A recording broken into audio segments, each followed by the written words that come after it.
Chez Lavelab, on vient de tester le Roborock F25 et dans cette vidéo, on va vous dire ce qu'on en pense honnêtement. Et si ce produit vous intéresse, sachez qu'on a mis un lien avec son meilleur prix juste en dessous de cette vidéo. Cet aspirateur laveur a un poids correct de 4,2 kg bien réparti. Le fait que son réservoir d'eau propre de 870 ml soit situé dans sa tête abaisse son centre de gravité, ce qui rend son déplacement plus aisé. De plus, ce modèle dispose de l'autotraction des roues dans les deux sens, vers l'avant et vers l'arrière, ce qui facilite encore plus son utilisation. Les mouvements sont fluides et la tête de brosse peut s'orienter à 70 degrés. Le réservoir d'eau sale de 720 ml est quant à lui accessible depuis l'avant de l'aspirateur. Il s'enlève et se remet en place assez rapidement grâce à sa poignée. À l'intérieur, on retrouve un panier permettant de séparer les saletés solides des liquides. Un filtre est également présent. Le Roborock F25 peut s'utiliser à plat à 180 degrés pour passer plus aisément sous les meubles. La tête de l'aspirateur ne mesure que 8 cm de haut et le corps 12,5 cm. Pour faciliter son maniement quand il est couché, une petite roulette est présente à l'arrière de la poignée. Le rouleau de 25 cm de long peut s'enlever par le côté. Ce système d'ouverture est assez facile à actionner et nous avons aussi trouvé qu'il était simple de remettre le rouleau en place. Les bords du rouleau sont assez fins pour permettre d'aspirer le long des plinthes. Du côté de l'interface, l'écran coloré de l'appareil affiche le mode utilisé, le niveau de batterie à l'aide de 5 barres, le séchage en cours et le niveau de saleté au sol via un code couleur.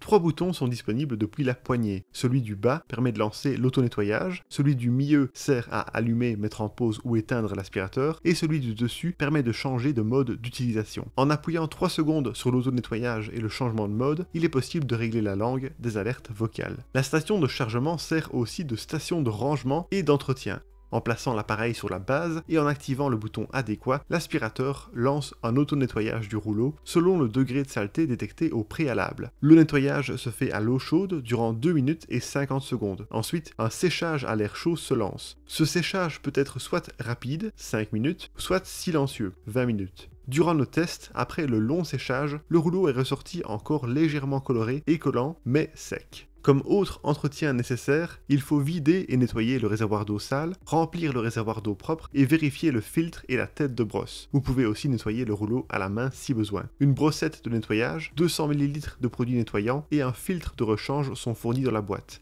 Voilà pour le design et l'entretien. Passons maintenant à nos tests de performance. Le Roborock F25 peut compter sur 4 modes d'utilisation: Eco, Éponge, Auto et Max. Le mode Eco utilise un peu moins de puissance, ce qui diminue le bruit en fonctionnement. Le mode Éponge est utile pour absorber de grandes quantités de liquide. Le mode Auto régule la puissance de lui-même selon le degré de saleté au sol. Pour finir, le mode Max utilise la pleine puissance du moteur. Pour évaluer les performances du F25, nous avons réparti divers éléments au sol et nous avons vérifié le nombre de passages nécessaires pour les nettoyer sans utiliser le produit fourni, simplement avec de l'eau. Voici les résultats de ces tests. Le sel a posé des difficultés avec ce modèle, car il a poussé plus qu'aspiré les grains très fins. Il faut donc de nombreux passages pour en venir à bout. Par contre, le riz ainsi que le mélange de lait et de céréales ont été éliminés en un seul passage. Il n'a fallu que 2 passages pour complètement aspirer le ketchup et nous pensons que l'utilisation du produit nettoyant aurait permis d'enlever la pellicule collante encore plus rapidement.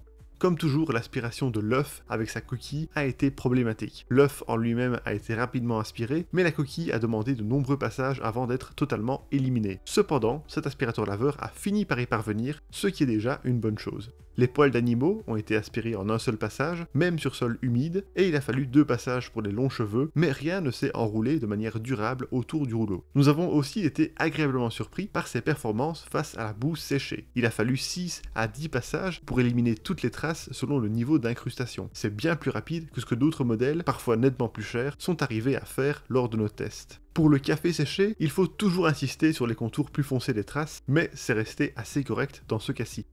Enfin, le soda sucré séché a demandé pas mal d'huile de coude avec presque 20 passages nécessaires. Néanmoins, gardez à l'esprit que nous n'avons pas utilisé de produit nettoyant pour ces tests et que les résultats sont toujours meilleurs avec.